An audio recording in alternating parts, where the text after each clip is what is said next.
आवाज को वो सीमित कर सकते हैं कि भाई हमें कितनी डिसेबल आवाज होनी चाहिए, लेकिन उससे अधिक की कोई मतलब नहीं है उनको बंद करने की, ये उनको तय करनी चाहिए। इसमें कहाँ दिक्कत है?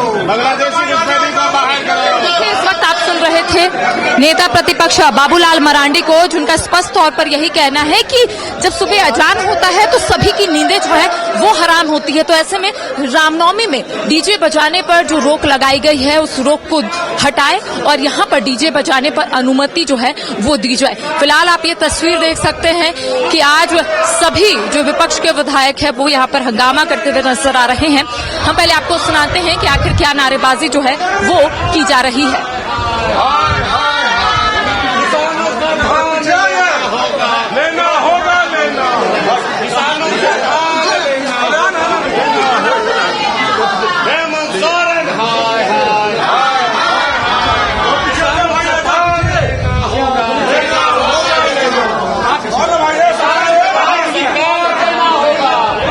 ये तस्वीर आप देख सकते हैं विधानसभा परिसर की, जहां पर सभी जो विपक्ष के विधायक हैं वो हाथों में तख्ती लिए सिर्फ यही बात कहते हुए नजर आ रहे हैं कि किसानों को उचित मुआवजा जो है वो देना चाहिए। ये फिलहाल ये तस्वीर की धान का न्यूनतम समर्थन मूल्य जो होना चाहिए वो 3200 प्रति क्विंटल होना चाहिए और ये सवाल उठा रहे बीजेपी के विधायक कि आखिर ये कब होगा। दूसरी ओर आप देख सकते हैं सभी विधायकों के हाथ में एक तख्ती है कि धान का मिले सही दाम तभी बनेगा किसान महान। ये सीधी तस्वीर हम बातचीत करते हैं, हम समझने की कोशिश करते हैं कि आखिर विधायकों का इसमें क्या कुछ कहना है। फिलहाल आप देख सकते हैं हजारीबाग विधायक हमारे साथ है प्रदीप प्रसाद जी। आप डीजे बजाने पर रोक को लेकर आप कह रहे थे कि अनुमति मिलनी चाहिए। आज मंत्री जी का कहना है कि जो भी सुप्रीम कोर्ट की अवहेलना करेगा कड़ी कार्रवाई होगी। देखिए, 2-3 चीज बात उन मंत्री का तो बात का मैं जवाब नहीं देना चाहता। कल उनका जो वक्तव्य आ रहा था कि डीजे बजाओ हम भी नाचेंगे, नाचना है तो चलो नाचेंगे। अरे नाचना है तो प्रभु श्री राम के धुन पे नाचो, जीवन सफल हो जाएगा। आप लोगों ने भी रामायण सीरियल देखा होगा या जो रवि रामायण पढ़े होंगे, जो जो प्रभु श्री राम के शरण में गए, चाहे वो राक्षस कुल के क्यों न हो, उनका जीवन धन्य हो गया, उनका कल्याण हो गया। उनको अगर कल्याण चाहिए तो प्रभु श्री राम का विरोध न करें। श्री राम का विरोध करने वाले लोग स्वतः समाप्त हो जाते हैं। प्रभु श्री राम के शरण में जाएं तो उनका भी भला हो जाएगा, यही कहना चाहेंगे। अभी हजारीबाग में कुछ दिन पहले हबीबी नगर एक जगह है जहाँ पे बम फटता है और 3 लोगों की मृत्यु होती है। ये पहली घटना नहीं है, वो बम बनाने का एक फैक्ट्री है वहाँ, हर समय वहाँ बम ब्लास्ट होता है। कुछ साल पहले भी हुआ था जहाँ 7 लोग की मृत्यु। तो उनपे क्यों नहीं कार्रवाई होती है? कार्रवाई डीजे बजाने वाले पे क्यों होती है? और वो डीजे बजाने वाले लोग जो मुहर्रम में डीजे बजाते हैं उनपे कार्रवाई क्यों नहीं होती?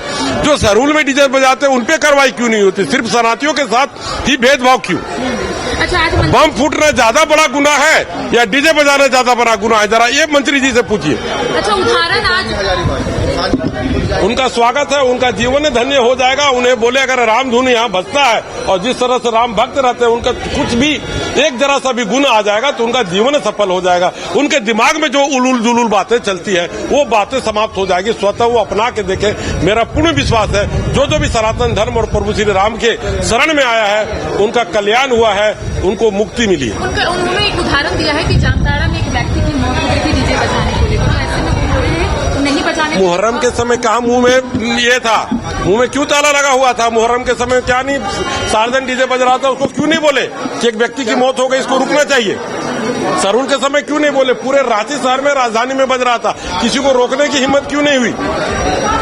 और हम लोग का त्योहार हर्षोल्लास के साथ मनाने वाला तो सनातन धर्म है। यहाँ मातम करने वाला जहाँ त्योहार है उसमें आप सार्वजनिक डीजे बजा रहे हो, छाती पीटने वाला त्योहार में बजा रहे हो। और सनातन धर्म में तो हर्षोल्लास के साथ मनाने का वहाँ क्यों रोक लगाते हो?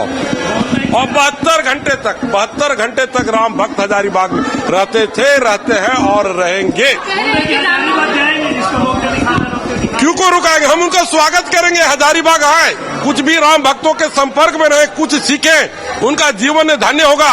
वहाँ जिस तरह से भक्ति भाव का माहौल रहता है उस माहौल में आ जाए तो उनका जीवन धन्य हो जाएगा। उनके दिमाग में जो उलूल जुलूल बातें आती है वो हट जाएगी। वो जाके देखे, हबीबी नगर भी जाए जहाँ बम फूटता है, जहाँ लोग मरते हैं त्योहार से पहले, वहाँ क्यों नहीं जाना चाहते? तो रहे कि हिंदुओं के सबसे बड़े नेता है अंसारी? अरे पहले मुसलमान जगह जाके दिखाए ना, हिंदुओं पे क्यों आप कर रहे हो? बहुत नेता है हम लोग पास, आपके जैसे नेता का जरूरत नहीं है। आपके दिमाग में कूड़ा भरा हुआ है। मैं खुले चैनल के सामने बोलना चाहता हूँ, अच्छे विचार अपनाएं, अच्छे इंसानियत के साथ जाए, आपका स्वागत है। पहले हबीबी नगर जाए जहाँ बम फूटा था, उसका उद्भेदन करें, उसका रिपोर्ट सार्वजनिक करें, उसका रिपोर्ट सार्वजनिक करें। हबीबी नगर में बम क्यों फूटा, कैसे ऐसा हुआ? एक बार नहीं हुआ, कई बार हो रहा है। लोग मर रहे हैं, लोग दहशत में हैं, हिंदू भी दहशत में है। इस तरह का बमबाजी होता है तो आने वाले दिन में मॉक ड्रिल का ड्रामा करते हैं। हिम्मत है तो जाके हबीबी नगर में मॉक ड्रिल करें। तो देखिए, इस वक्त आप सुन रहे थे हजारीबाग के विधायक प्रदीप प्रसाद को, जिनका स्पष्ट तौर पे कहना है क्योंकि डीजे बजाने पर रोक लगी है, तो ऐसे में आपने सुना कि जो मंत्री है इरफान अंसारी, उनका कहना है कि डीजे बजाने पर जो रोक लगी है ये सुप्रीम कोर्ट का फैसला है। सुप्रीम कोर्ट के फैसले का जो भी अवहेलना करेगा उस पर कड़ी से कड़ी कार्रवाई जो है वो होगी। का कहना है कि डीजे नहीं बजेगा तो त्योहार कैसे मनेगा। इरफान अंसारी ने कहा है कि डीजे बजाने पर कई लोगों की मौत हो जाती है। जामताड़ा का उन्होंने उदाहरण दिया है।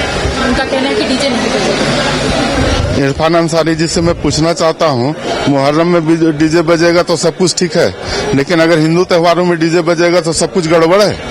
ताली एक हाथ से क्यों बजा रहे हैं और एक तरफा वो बात क्यों बोल रहे हैं? बोलना है तो दोनों तरफ से बोलिए ना। मुहर्रम में भी वो जामताड़ा में लगवा देते, लेकिन वहाँ पर भी नहीं रोक लगा। पुलिस को नई गाड़ियां मिली है, लेकिन आप लोगों की तरफ से ये कहा जाता है कि फ्यूल ही नहीं रहता है। कई बार ये शिकायतें भी आती हैं कई थानों से कि पुलिसकर्मियों का कहना है कि फ्यूल ही नहीं है तो कहाँ जाएंगे गश्ती करने। एक तो टकझुन गाड़ियां मिल रही हैं, दूसरा फ्यूल नहीं है। ये बात तो सही है, और फ्यूल नहीं रहेगा तो गाड़ियां कहाँ से चलेगी? सरकार इसका भी व्यवस्था करा देना चाहिए सरकार को। घर रहने का मकान भर नहीं, ये खुशियों की तिजोरी है। दरवाजे पर दस्तक देता पड़ोस, खिड़कियों से उमड़ आता आसमां, तारों में उलझी ऐसी न जाने कितनी दास्तां। कहती हैं चले डायमंड सिटी, एक सफर हम सफर के साथ अपने घर तक। Diamond city, life long bonding, 500 से ज्यादा खुशहाल डायमंड परिवार। जल्दी करें, सिर्फ 200 फ्लैट बाकी। आज ही बुक करें अपना आशियाना। क्रिकेट के विश्व मंच पर छा रही हैं रांची की प्रतिभाएं। इन प्रतिभाओं को संवार रहा है जेके इंटरनेशनल क्रिकेट एकेडमी। अनुभवी कोच की देखरेख, सुविधाओं से लैस जेके क्रिकेट एकेडमी अनुशासन और आत्मविश्वास का विश्वास भरा सफर।